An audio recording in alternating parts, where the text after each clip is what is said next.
Halo Sobat Park, ketemu lagi sama gue Patriot Ulul. Setelah sebelumnya gue terakhir review satu film berjudul Argyle, gue kali ini mau review satu film Indonesia baru yang baru tayang tanggal 1 Februari kemarin, berjudul Agak Lain.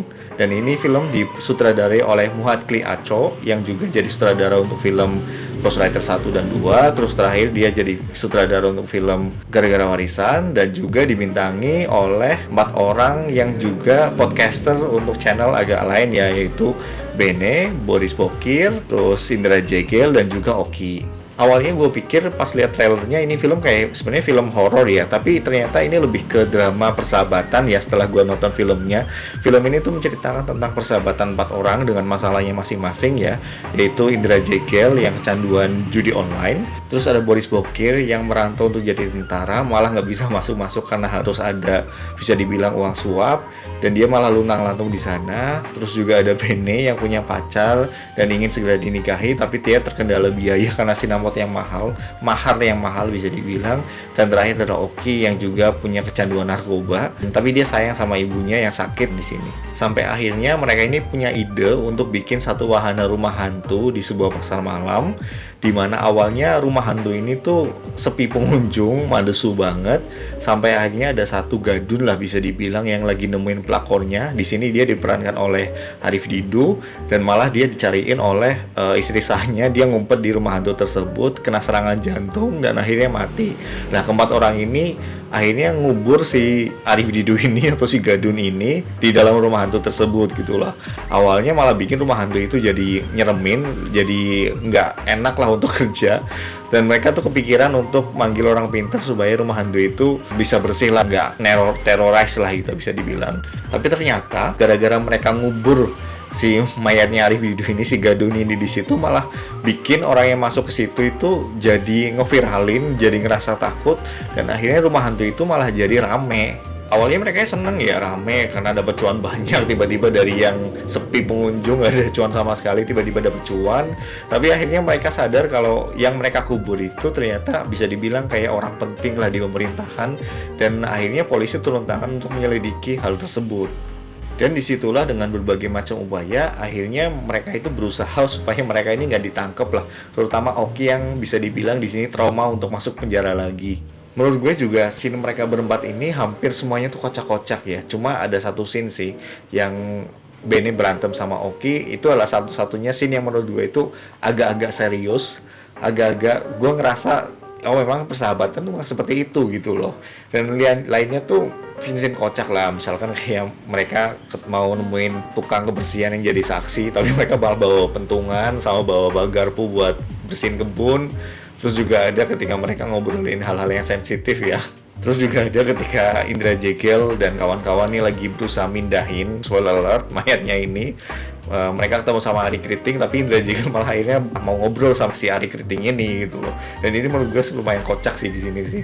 Durasi film ini menurut gue cukup panjang ya, 2 jam lebih kayak. Dan gue paham karena memang dibutuhkan waktu sebanyak itu untuk mengakomodir subplot dari 4 orang ini supaya nggak gantung. Isu yang diangkat melalui subplot dari 4 orang ini sebenarnya juga isu yang kontemporer ya, yaitu Jegel dengan kecanduan judi online, Oki dengan kecanduan narkobanya, Boris Bokir yang pengen masuk tentara karena dia merasa tentara yang atau orang yang kerja di institusi pemerintahan itu keren. Terus juga ada Bene yang punya isu mahar yang kemahalan. Kita tuh relate pasti dengan isu-isu seperti itu, walaupun mungkin setiap orang isunya beda-beda ya, tapi ya relate aja. Karakter pendukung lain juga sebenarnya mengangkat representasi isu yang kurang lebih sama sih. Contohnya kayak Tisa Biani dengan Buki Esmansur ya, yaitu isu ketika aparat deketin cewek mereka pasti pakai halodeck. Terus juga ada Indah Sari sebagai representasi isu pelakor. Terus juga sebenarnya gue juga ngelihat satu isu ya, dimana ketika orang penting hilang itu polisi tuh kayaknya gercep gitu loh. Itu sebenarnya kritik sosial di masyarakat lah kalau gue bisa bilang. Sebenarnya gue cukup berharap ya kalau wahana rumah hantu yang di-represent di sini tuh bisa vibes-nya tuh semenyenangkan yang ada di Pimak ya. Sekonyol di situ. Cuma memang nggak seperti itu sih, masih lebih konyol di Pimak, tapi di sini nggak buruk, nggak mengecewakan, dan gue masih menikmati scene di rumah hantu ini. Isu sensitif yang sebenarnya dibahas di sini yang udah gue bilang sebelumnya juga salah satunya adalah ngomongin tentang pejabat pemerintah ya, dan di sini sebut nama sih, menurut gue sih berani banget. Terus yang kedua juga ada isu tentang oknum pemerintah yang mengaku bisa memasukkan orang untuk bisa jadi pegawai pemerintah. Terus juga ada isu tentang sebenarnya ini lebih ke perspektif sih, orang pintar menurut agama masing-masing ya pasti berbeda lah. Kalau Kristen mungkin pendeta, kalau Muslim mungkin ya kiai atau ustadz lah. Ya lebih baik kalian tonton sendiri lah. Banyak sih isu-isu sensitif yang dibawa di sini. Visual di film ini juga menurut gue oke banget ya, terutama pas Ari Didu itu masuk ke rumah hantu, vibes-nya gelap, vibes-nya hijau, dan angle kameranya itu menurut gue intens.